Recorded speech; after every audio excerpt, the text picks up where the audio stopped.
todo filme tem uma particularidade. Você faz uma cena difícil. Todo filme tem uma cena difícil que faz a gente pensar, faz a gente exercitar a nossa técnica e sempre com aquilo que a gente tem, né? Faz você sair da zona de conforto ali do que você está acostumado a fazer, né? Você tem que pensar uma forma diferente de fazer aquilo. Sim. Essa última cena do pêndulo, por exemplo, né?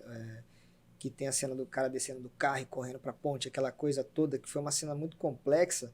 Quando eu vi, eu gelei, velho. Eu falei, cara, a pós-produção dessa cena vai ser uma coisa... E vendo o filme pronto, você vê que rolou a emoção da cena, rolou tudo. Então, realmente, cara, cada projeto coloca a gente aquela sinuca de bico boa, né? Que você fala assim, cara, tem que me virar, tem que rolar. Cara, eu acho fantástico você estar falando sobre isso, né? Porque eu e o Fábio, por exemplo, somos amigos aí há 15 anos, né? 15, 16 anos, que a gente já mencionou aqui. E os nossos únicos arranca-rabos, as nossas brigas, entre aspas, que nós já tivemos, foram dentro de sets dos nossos próprios filmes, né? Por alguma dificuldade. Esteva, não põe a mão na minha fotografia. Quem tá fazendo a fotografia sou eu. Fábio, mas eu quero assim, mas eu que sou o diretor de fotografia. Fábio, essa luz, pode deixar comigo, né? Então, brigas assim, saudáveis, né? Sim, coisa sim. que depois de 3, 4, 5 anos a gente volta a se falar. Passa 5, 6 projetos e a gente volta. Que é isso? Coisa que na hora ali mesmo a gente já consegue resolver. E eu acho que isso é sempre muito saudável, né? Porque eu te desafio sempre, realmente, Sempre. que nem você disse. Todo filme teu tem uma cena mais complexa. Tem mesmo. E eu confesso que lá em 2011 eu gelei. Porque nós estávamos produzindo um filme lá na região de Marília, que é a minha região, minha cidade natal, chamada Saga de Maria Antônia. Então era um filme que se passava dentro de um canavial e tinham várias cenas mais complexas. E o Fábio era o diretor de fotografia, ele ia comigo para fazer a direção de fotografia. E ele teve um problema pessoal, um problema familiar e não pôde ir, né, de última hora. Como aconteceu com o pêndulo também. Como aconteceu com o pêndulo agora recentemente. E eu resolvi que na época eu iria assumir a fotografia. Né? E eu me lembro que eu te liguei umas 2 vezes para falar, cara, isso, como é que eu faço, como é que eu regulo, como é que eu... E aí, mesmo à distância, você me ajudou, né? Sim. Modestamente falando, a fotografia da Saga de Maria Antônia ficou bacana, ficou legal. Claro que teria ficado muito melhor se você estivesse lá com a gente. Muito obrigado. Né? Pela tua experiência, pela sua expertise, pela tua sensibilidade. Mas tentei dar conta ali, tá?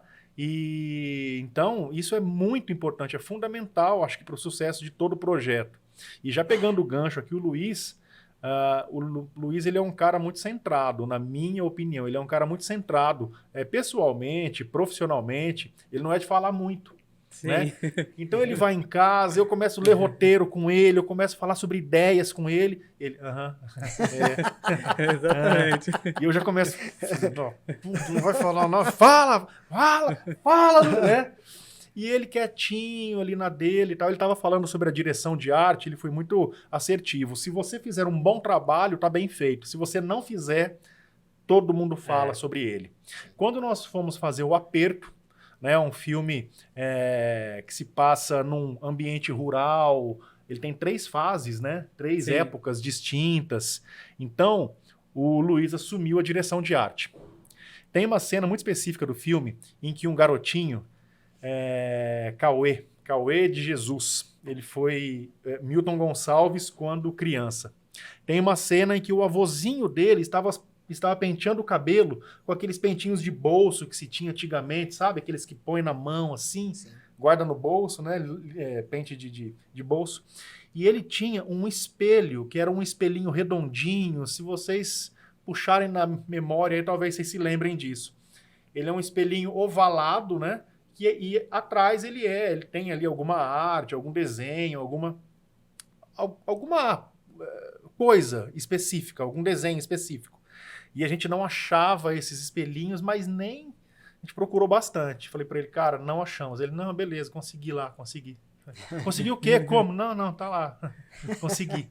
E o espelho que ele trouxe pro filme, você lembra? Tá lá em casa até hoje. Você produziu, né? Sim, eu fiz. Você fez o espelho, pintou atrás com um verdinho, água, assim, bonitinho, desenhou ali umas flores. Sim. E, gente, ficou uma coisa extremamente delicada. E é uma cena no filme que aparece ali em plano de detalhe, aparece bem de pertinho, né? Então ficou muito suave, ficou muito gostoso ver aquilo. E não é uma coisa que as pessoas vão olhar e dizer, ai, nossa, que espelho legal que o diretor de arte fez, mas tá lá. Apareceu e tá bonito na tela, é responsabilidade dele.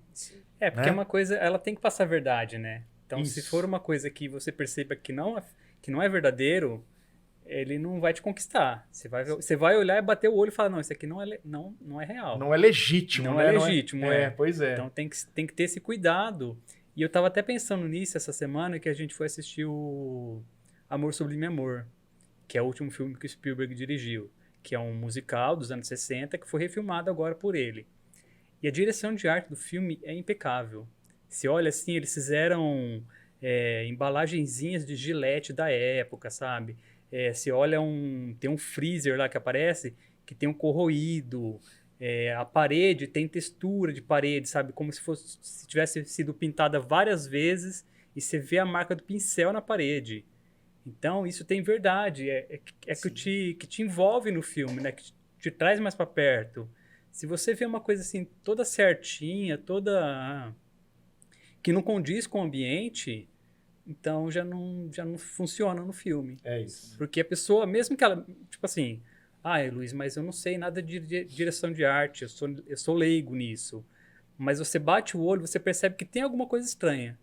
Você não identifica o que é, mas te causa uma estranheza que te afasta do filme. Sim. Então isso é muito, muito legal. E eu vou te falar, esses prêmios de fotografia que eu ganhei, eu atribuo também à tua direção de arte. Porque o contexto, né, a hora que você vai filmar, que tá tudo pronto, cara, você só dá o rec, né? Porque tá tudo muito bonito, tá tudo muito legal ali, tudo no seu lugar, e aí a fotografia funciona melhor. Né? Fazer fotografia numa parede branca, o cara pega uma parede branca e fala assim, mano, mas joga uma luz aí, faz um raiozinho de sol, mas continua sendo uma parede branca. Né? Não muda. Agora, quando você tem toda uma produção, uma direção de arte, uma coisa, a fotografia também funciona. Então, o Aperto, na minha opinião, de todos os filmes que nós fizemos, foi o filme que eu mais gostei de fazer. Um filme que eu achei que ficou muito bonito, realmente. É a cena que a gente fez da igreja, do casamento, que foi uma cena que começa com as duas crianças lá e vai, já aparece os dois casando. Foi uma cena que ficou incrível. Eu acho que toda essa dificuldade do filme, da direção de arte, o cuidado que teve com o filme, na minha opinião, de todos que nós já fizemos, para mim ainda é o que mais ficou bonito. Porque, na verdade, são coisas complementares, né? Direção de arte e direção de fotografia, elas são complementares uma com a outra, né? Não adianta eu fazer uma direção de arte maravilhosa e você não chegar lá e não conseguir fazer uma luz bonita para aquilo lá. Sim. Então, os dois têm que ser equilibrados. E como eu tenho esse conhecimento de fotografia já também, então, às vezes, eu faço direção de arte já pensando na fotografia. Então, é uma coisa que vai auxiliando a outra, né? Então, são coisas que funcionam juntas, elas não funcionam separadas. Né? Você tem que ter os dois equilibrados. Mas quando a gente não tem a direção de arte, né, Estevam? É difícil, né? A gente sofre bastante com... Não tenha dúvida. E agora o Luiz apontou uma outra coisa aí também recente, que foi muito curiosa, que foi muito bacana, mas no nosso último curto agora, O Pêndulo, né, um filme que fala sobre depressão, sobre suicídio, rodado agora em 2021, aqui em Rio Preto, aqui na nossa região. O Fábio, que é o nosso diretor de fotografia, na semana das gravações, positivou Covid. Exato. Positivou Covid, aquele desespero geral entre ele e eu, porque eu não acionei a equipe, né, para dizer, o Fábio está com Covid.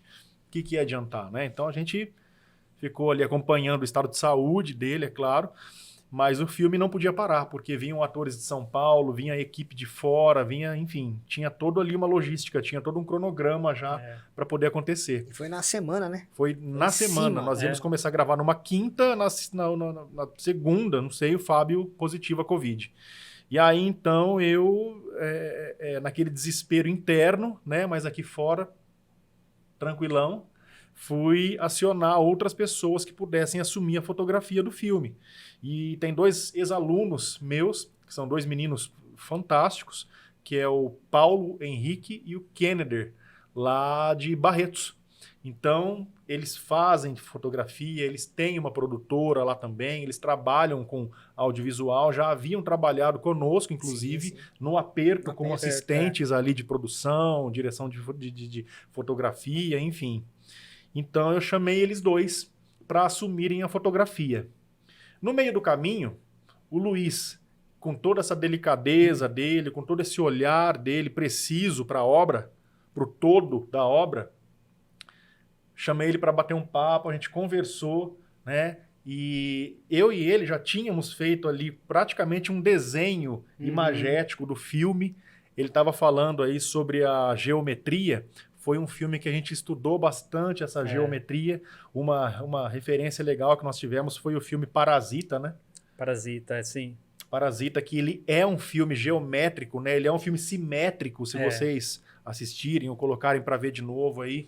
Tudo que tem acima tem abaixo, tudo que tem de um lado tem do outro. E ele, além disso, ele ainda traça uma linha sempre separando as pessoas. Então, ele traça uma linha no meio da tela. De um lado ele mostra as pessoas pobres e do outro lado ele mostra as pessoas ricas. Sim. Então, sempre você vai... Toda cena conjunto que aparece todos na tela, você percebe essa linha dividindo. Ou é um vidro, ou é uma parede, qualquer coisa que separa, você vê ali. E aí, o que aconteceu foi que, então, nós queríamos isso para o pêndulo. Nós queríamos isso para o pêndulo, e aí nós estudamos. E os meninos de Barretos que estavam chegando, estavam muito empolgados, mas não tinham essas referências, não tinham essas referências mesmo. Então, eu decidi que os três assumiriam ali a direção de fotografia. O Luiz com o olhar dele, com os posicionamentos de câmera, e os meninos com a execução, com o rec ali das câmeras. E acho que foi uma parceria bem bacana, né, Luiz? Porque eu até pensei no pêndulo, o que eu pensei foi, em vez de separar o rico do pobre, por exemplo, porque a gente tem uma linha tênue entre a vida e a morte. Sim. Você está dividido ali, é uma pessoa suicida, que ela tem um pensamento suicida, ela tem depressão. Então você tem uma linha ali que tá assim, prestes a se romper. Então a gente sempre tentou fazer isso, né? Colocar a sarjeta dividindo o plano, a ponte dividindo o plano. Então você tem sempre uma linha ali que, tipo assim, se passar dali, já era. Sim. Isso. Então foi... E eu acho que funcionou muito bem. Nós estamos aqui falando dos filmes da Estevacini, dos nossos filmes, das nossas parcerias. Se você que está assistindo a gente aí quiser assistir alguns dos nossos filmes que já estão disponíveis no YouTube, prestigiar lá os nossos trabalhos, acessa lá no YouTube Estevacini. Aí você vai ter acesso lá a vários trailers de vários filmes que ainda não estão disponíveis, mas tem lá vários curtas nossos também, os longas que nós já fizemos. Quase todos, né? Que estão liberados. Só o pêndulo que está fora, né? O pêndulo e o aperto, né? O aperto ele ainda o aperto não disponibilizou ainda. O aperto não está disponibilizado, ele ainda participa de alguns festivais de cinema, mas se tiver Canal Brasil em casa, liga lá. Ele está na programação do Canal Brasil, né? A gente conseguiu vendê-lo pro Canal Brasil, bacana, né, gente? Poxa. Um filme aqui, São José do Rio Preto, interior aqui de São Paulo, passando no Canal Brasil, né, meu? Então é um puta de um orgulho pra gente, assim.